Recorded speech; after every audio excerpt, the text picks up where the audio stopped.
En su comentario de este sábado, la doctora Edmé Domínguez Reyes, profesora en Relaciones Internacionales y Género en la Universidad de Gotemburgo, analiza los resultados del plebiscito constitucional en Rusia, que se llevó a cabo en plena pandemia y que le permitiría a Vladimir Putin continuar en el poder hasta el año 2036. El plebiscito organizado por el gobierno ruso el pasado 1 de julio no dio mayores sorpresas. De acuerdo a cifras oficiales, hubo una participación del 68% de los votantes, de los que el 78% votó a favor de las reformas constitucionales. Se trata de un paquete de reformas entre las que se encuentran regulaciones para subir pensiones y salario mínimo, impedir que altos funcionarios tengan cuentas bancarias en el extranjero y dar más poder al Consejo de Estado, un cuerpo asesor ya de por sí controlado por Putin.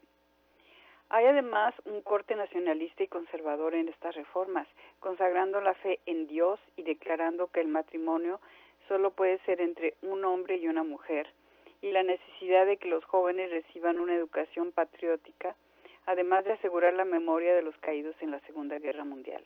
Pero la parte medular de ese paquete es el alargamiento de los periodos que un presidente puede servir. En contraste con lo sagrado que es para los mexicanos el principio de la no reelección, las reformas impulsadas por Putin le permitirán quedarse en el poder hasta el 2036, cuando llegue a la edad de 83 años. Pero ¿cuál era el sentido de un plebiscito cuando este paquete de reformas ya había sido aprobado por el Parlamento, totalmente controlado por el presidente, y por las asambleas legislativas regionales desde hace meses? Para muchos analistas se trataba de una pantomima, de una función de teatro para buscar aumentar la legitimidad de Putin, cuando al parecer los índices de su popularidad van de bajada.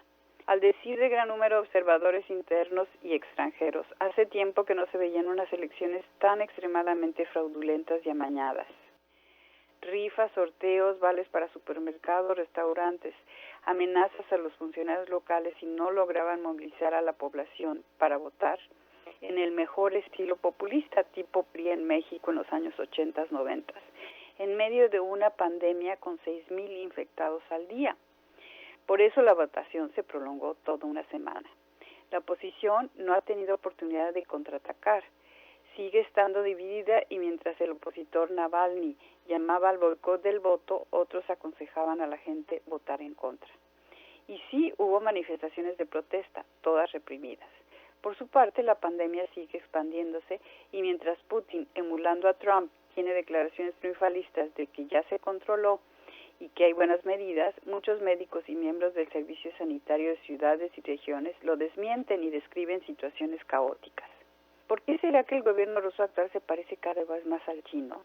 Formalmente no se trata de una dictadura, pero su comportamiento sigue cada vez más esos patrones: el autoritarismo, la represión a la oposición de manera directa o indirecta, el cultivo de nacionalismo legitimador, la corrupción, la expansión de la influencia externa tanto en su entorno geográfico cercano, véase Ucrania, pero también Siria, como en regiones más lejanas, Libia, Venezuela.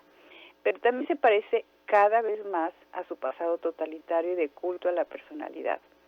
Si no, ¿cómo explicar la represión a los defensores de derechos humanos, a los que quieren sacar a la luz las interminables atrocidades del peor de sus dirigentes, Stalin, o a los que denuncian atrocidades más recientes, postsoviéticas, por ejemplo en Chechenia? Veamos el caso de Yuri Dmitriev, un activista y historiador aficionado de 64 años, conocido por investigar los crímenes stalinistas y descubrir 3 de las fosas comunes más numerosas en Karelia, con unos 10,000 cadáveres, y recopilar un listado de 40,000 nombres de personas ejecutadas o deportadas de Karelia. Con su trabajo de 3 décadas y el apoyo de la reputada Organización de Derechos Humanos Memorial, uno de esos campos de exterminio fue transformado en monumento donde los descendientes de las víctimas pudieran rendirles homenaje.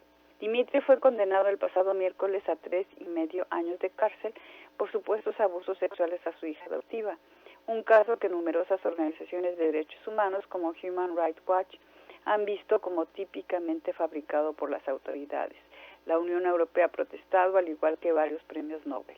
Pero también está el caso de la periodista Ana Politkovskaya, crítica de la política de Moscú en Chechenia, asesinada muy probablemente por los servicios secretos rusos en 2006.